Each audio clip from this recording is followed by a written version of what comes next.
Sir sir বিদ্যুতের তারটা কাটেন না স্যার স্যার। শোনো, তার কাটতে হবে, কারণ তোমাদের 1 বছরের বিল জমা হয়ে গেছে। এখন তার না কাটলে সমস্যা আছে। যাও, তোমার মাকে ডাকো, তোমার বাবাকে ডাকো। স্যার আমি আম্মুরও ডাকতেছি স্যার, তারপরেও তারটা কাটেন না। স্যার আমি আপুরে ডাক দিতেছি। আম্মু, ও আপু, আম্মু। আপু কি রে ডাকতাছ? আপনি আপনি কি আর আপনি এখানে কি করতেছেন? আম্মু তুমি দেখো, উনি কারেন্টের লাইন কেটে দিতেছে। পা কতক্ষণ ধরে না করতেছি তাও শুনতেছে না, কারেন্টের তার কেটে দিতেছে। ভাই কারেন্টের লাইন কেটে দিতেছেন কেন? কি হয়েছে মানে? 1 বছরের বিল জমে গেছে, আর আপনি এখানে কি করছেন? যান, আপনার হাত ধরে রাখুন। আর শুনুন, উনি বিল দেবে প্রায় 1 লক্ষ টাকার মতো, তাহলে আপনাদের লাইনটা থাকবে। না হয় আমি লাইনটা এখনই কেটে দেবো। কাকে ডাকবো? মানে আপনার হাজবেন্ডকে, মানে ওর বাবাকে।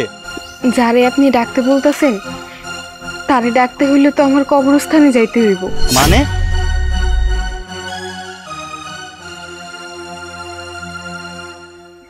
কি বলছেন আপনি? যাকে ডাকছি তাকে কবর থেকে নিয়ে আসতে হবে মানে? আসলে আমার স্বামী গত 1 বছর আগে একটা রোড অ্যাক্সিডেন্টে মারা যায়। তারপর থেকে এই যে এই ছেলে আর আমার ভাইরে নিয়ে আমি একাই থাকি এইখানে। ভাই এই যে বাড়িটা দেখতেছেন, এই বাড়িতেও আমি ভাড়া থাকি, এইখানে দারোয়ান হিসেবে। এই জায়গাটার দেখাশোনা আমি করি। কিন্তু বিশ্বাস করেন ভাই, আমার এই ছাড়া আলাদা কোনো রোজগার নাই। আমি আমার সংসারটা চালাইতে অনেক হিমশিম খেয়ে যাইতেছি। আমি কেমনে আপনার এই কারেন্ট বিল শোধ করবো কন্ত? আমার আর কিছুটা দিন সময় দেন, আমি আপনার সব টাকা শোধ করে দিব। আর অল্প কয়টা দিন সময় আমারে দেন। দেখুন, আপনি আমাকে যতই বুঝিয়ে বলুন না কেন, যে বিলটা আপনি 1 বছরে শোধ করতে পারেননি সেটা কিছুদিনের মধ্যে কীভাবে শোধ করবেন? আর তার চেয়ে বড় কথা, আমি সরকারি কাজে আসছি, আমাকে লাইনটা কাটতেই হবে। যদি আজকে বিকেলের মধ্যে টাকাটা দিতে পারেন তাহলে লাইনটা কাটবো না। ভাই আপনি একটু বোঝার চেষ্টা করেন, আমার এই পোলাটা গরম সহ্য করতে পারে না। এমনিতেই টিনের ঘর, তার মধ্যে কারেন্ট না থাকলে আমি এই 2টা পোলাপান নিয়ে কেমনে থাকবো? ভাই আমার কথাটা একটু বোঝার চেষ্টা করেন। শুনুন, আপনাদেরকে বারবার নোটিশ দেওয়া হয়েছে, কিন্তু আপনার নোটিশটা অ্যাকসেপ্ট করেননি। আচ্ছা স্যার, আমার একটু সময় দেন, আপনি এখানে দাঁড়ান, আমি দেখি কোনো একটা ব্যবস্থা করা যায় কিনা। এই তুই ভাইয়ের সাথে দাঁড়া, আর তুই আমার সাথে আয়, দেখি তোর দাদের কাছ থেকে কিছু টাকা নিতে পারি কিনা। আপনি এখানেই দাঁড়ান। এই তুই এর লগে দাঁড়া। আয়।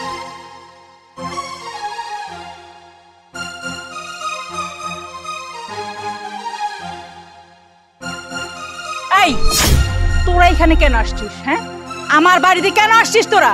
আর আমার বাগান বাড়ির খবরও পেয়ে গেছিস? আম্মা আমি তো আপনার কাছে কোনোদিন আসি না, আজকে অনেক বড় একটা বিপদে পড়ে আপনার কাছে আইছি। আম্মা আপনি তো জানেন আপনার ছেলেটা মারা যাওয়ার পর থেকে আমাকে সংসারের কি অবস্থা। এই পোলাটারে নিয়ে যে আমি কেমনে থাকি, কেমনে জোরে খাওয়াই, এইটা একমাত্র আমি আর আমার আল্লাহ ছাড়া আর কেউ জানে না। আম্মা গত 1 বছর ধরে আমি কারেন্ট বিল দিতে পারতেছি না। এর মধ্যে অনেকবার নোটিশ পাঠাইছে, কিন্তু আমি কই থেকে এতগুলা টাকা দিব? এখন ওইখানে লোক চলে আইছে আর কইতাছে যে কারেন্ট ট্যাঙ্কি কাইটা দিব। আম্মা এই গরমের মধ্যে আমি এই পোলাটারে নিয়ে কেমনে থাকবো? আম্মা আপনার কাছে আমি 2 হাত জোর করি, আমার 1 লাখ টাকা দেন, আমি আবার কাজ করে আপনার এই টাকা দিয়ে দিব। খবরদার, 1 লাখ কেন, তোকে আমি একটা টাকাও দেব না। তোর মতো ডাইনি যেদিনে আমার ছেলেকে বিয়ে করেছিস, আমার ছেলে আমার কাছ থেকে পর হয়ে গেছে, আর আমার ছেলেটা মারা গেছে একমাত্র তোর কারণে। আমার ছেলের আমি মরা মুখটা বন্ধু দেখতে পারি নাই, শুধু একমাত্র তোর কারণে। তুই ভালোই ভালো বলছি এখান থেকে চলে যা। আম্মা আমি আর আপনার ছেলে তো ভালোবাসে বিয়ে করছিলাম। আমি গরিব ঘরের মেয়ে বইলা আপনারা আমারে কোনোদিন আপনাদের বউ হিসেবে মানেন নাই, সেটা ঠিক আছে, কিন্তু আপনার ছেলের মৃত্যুর জন্য তো আমি দায়ী ছিলাম না। তার হায়াত যতটুকু ছিল ততদিনই সে বাঁচছে। আম্মা আমি এত কথা বলতে চাই না আম্মা, আম্মা আপনি দয়া করে আমার 1 লাখ টাকা দেন, আমার একটু দয়া করেন আম্মা। দাদি দাদি তুমি আমার কথা শোনো, আমার 1 লাখ টাকা দাও, নইলে আমরা এই গরমে বাঁচুম না দাদি। ওঠ ওঠ বলছি। তো সাহস কি করে হলো আমার গায়ে হাত দেওয়ার? আরে যেখানে আমি আমার ছেলেই নাই, আমি আমার বউকেই মানি না, আর তুই তো সামান্য আমার নাতি, আর আমি তো তোকে নাতি বলে মানি না। বেরো বলছে এখান থেকে, বেরো, নইলে দারোয়ান দিয়ে ঘাড় ধাক্কা দিয়ে এখান থেকে বের করে দেবো। চলো মানে।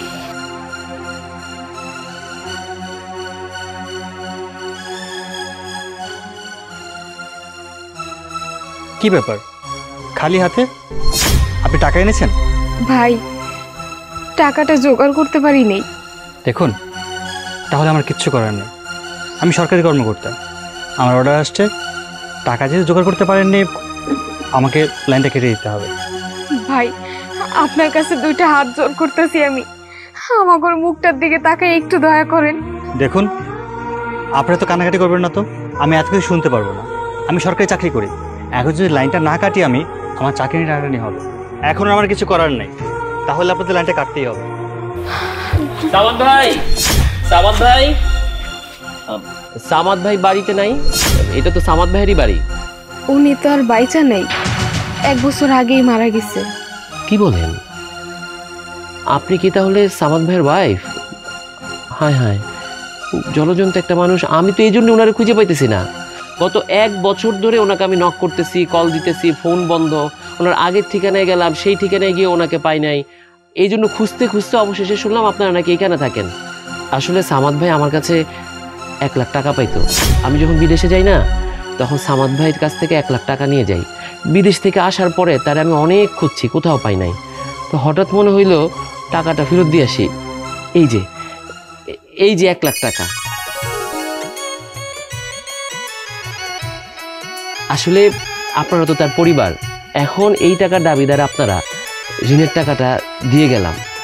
ভাই, আপনারা যে কি বলে ধন্যবাদ দিব, বলার ভাষা হারাইয়া ফেলছি আমি। আপনার অনেক ধন্যবাদ ভাই, আপনি আমার অনেক বড় একটা উপকার করলেন। কি বলেন? এখানে ধন্যবাদের কি আছে? এখানে তো ধন্যবাদের কিচ্ছু নাই। আমি তার কাছ থেকে টাকাটা নিয়ে উপকৃত হয়েছিলাম, এখন তার টাকাটা তারে ফেরত দিতে আসছি।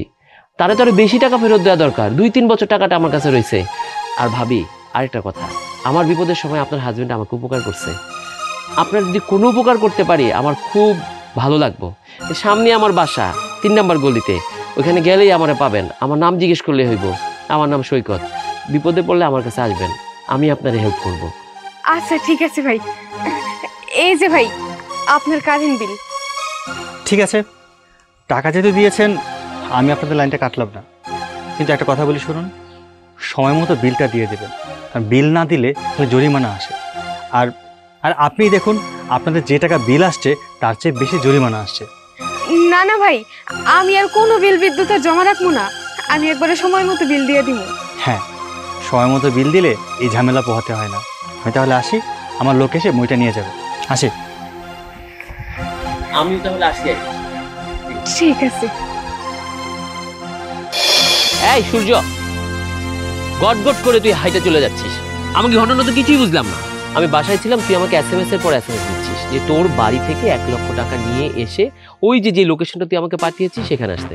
আবার কে সামাদ না কে তার কাছে দিতে। এসে দেখি সামাদ নামে কেউ বেঁচেই নেই। টাকাটা তার ওয়াইফের হাতে দিলাম। তুই আমাকে সব ডিটেল বললি, আমি ওইভাবেই বললাম যাতে করে সে বোঝে টাকাটা আমি তার হাজবেন্ডের কাছ থেকে নিয়েছিলাম।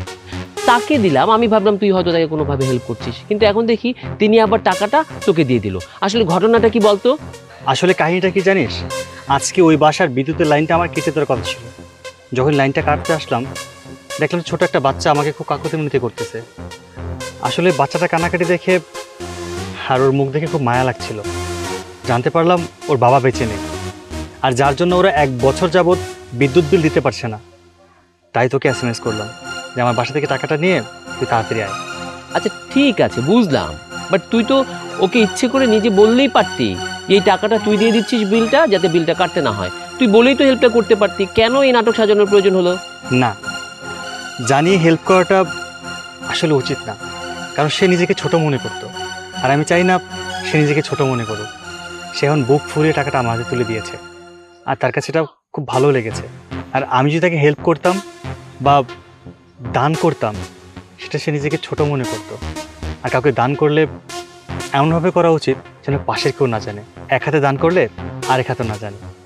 এরপর থেকে যদি কখনো হেল্প করা লাগে ওদেরকে, আমি তোর মাধ্যমে হেল্প করব। তোর বুদ্ধি আছে, আর তোর এই অভ্যাসটা অনেক আগে থেকেই দেখেছি। মানুষকে হেল্প করিস, ইভেন আমাকেও একসময় করেছিলি। যাই হোক, এই হেল্পের কারণে আল্লাহ তোর ভালো করবে। চল এগোই। চল।